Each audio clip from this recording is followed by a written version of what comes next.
Okay, now the third step is no, not start writing the fic. Start putting together an engaging plot. Look, I realize that no idea is too original and every one has already been done, used. But that doesn't change the fact that most fanfiction writers don't put 2 seconds into their plots. Now, what you need to start out with is a basic idea, a concept. Then embellish it until you have a nice complex plot. What I find that most fanfiction writers does is take the basic idea, then confuse the basic idea for a genuine plot. That is stupid.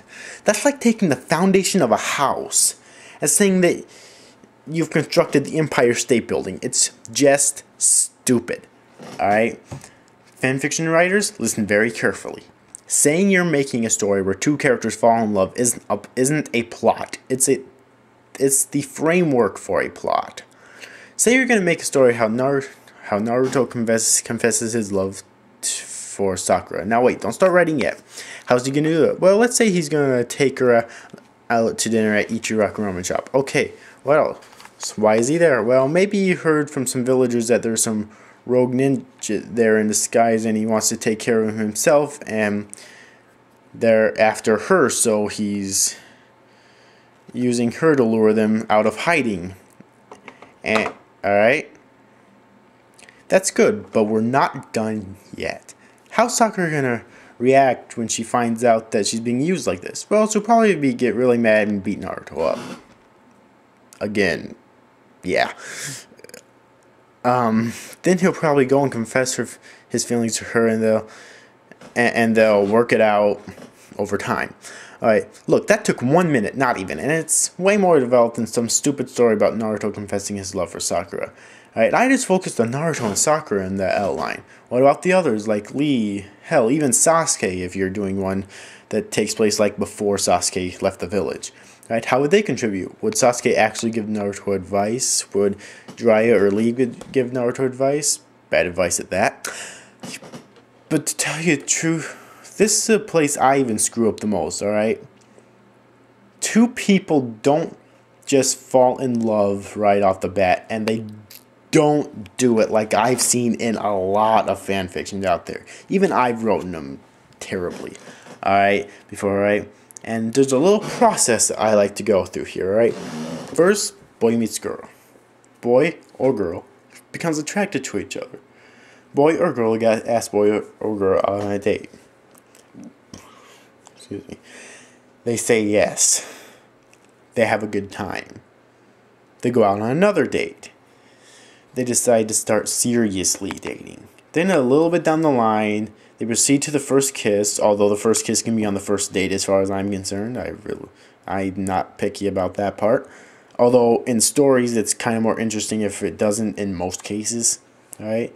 And then a little more way down the line, with a few fights here and there, they can officially say they love each other. Alright?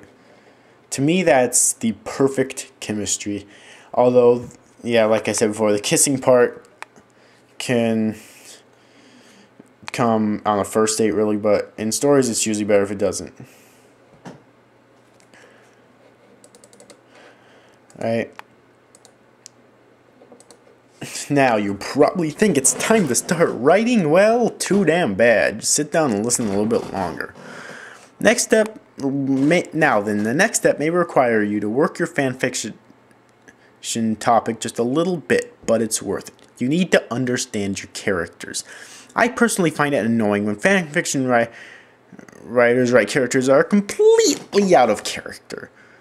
Alright, what's the point in writing a fanfiction if you're going to ignore what the character's general personality is? Why would you ignore the deeper aspects about themselves if you're planning on writing good fanfiction? Now, I understand that some characters are generally more complex than others. Now then, take the characters from School Rumble and the characters from Neon Genesis Evangelion, alright? Now, it doesn't take a genius to know which anime has the more complex characters. Okay, so since I plan to do I have a fanfiction to do planned on her. Alright, let's take Asuka from Evangelion. On the outside, she may seem to most people to be arrogant and maybe even a little bitchy, alright? But on the inside, that couldn't be further from the truth about her character. In reality, she's hurt and depressed and pretty much hates herself, alright? She's driven to pilot the Evangelion for the sole purpose of proving her self-worth.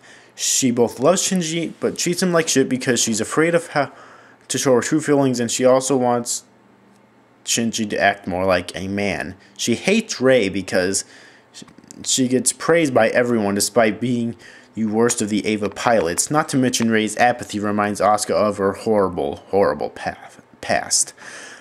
But I can't tell you how many fanfictions I've read about her that only describes her as a selfish, arrogant little bitch. People fail to even begin to understand the depth and complexity of their characters. If you're in school, I suggest you take a psychology class to completely understand the arts of character psychology. It'll bring your characters to life. And really, it's a necessity, alright? If you don't know how to work a character, just don't use them, alright? Try to understand fully every single last detail possible of your character. And hell, even the book, video game, movie or anime or TV show or whatever that you're actually using really before you start to even attempt to use them.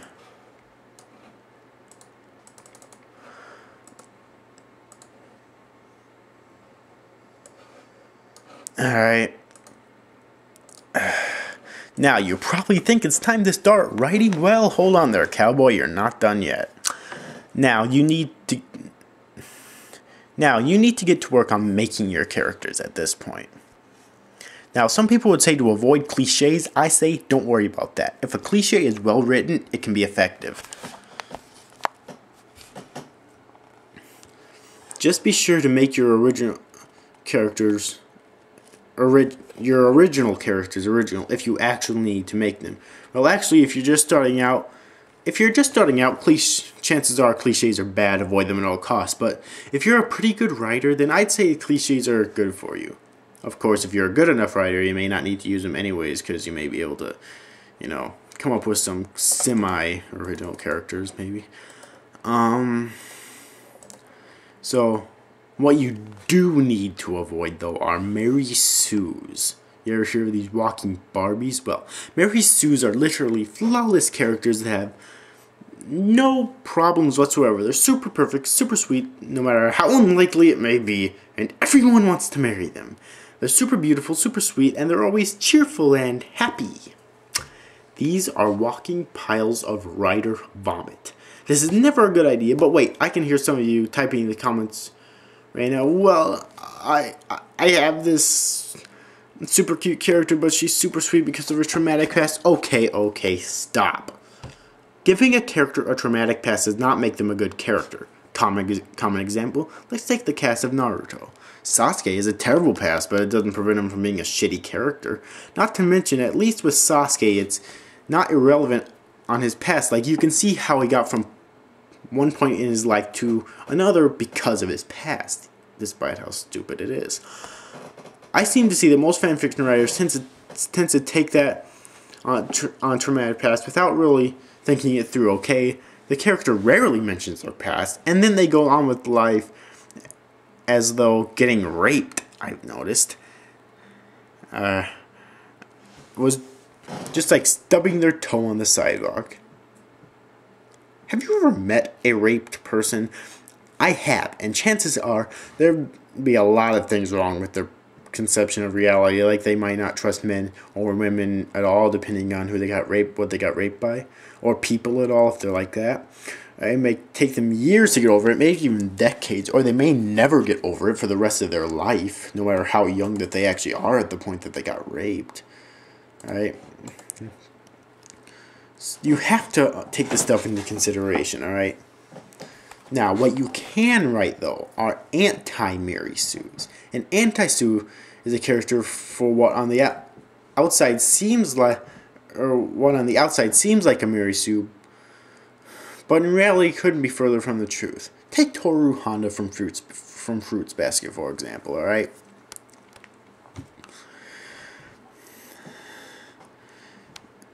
On the outside, she seems perfect. I mean, she's beautiful, respectful, and she seems like the person who's willing and ready to cook, clean, and give people life lessons.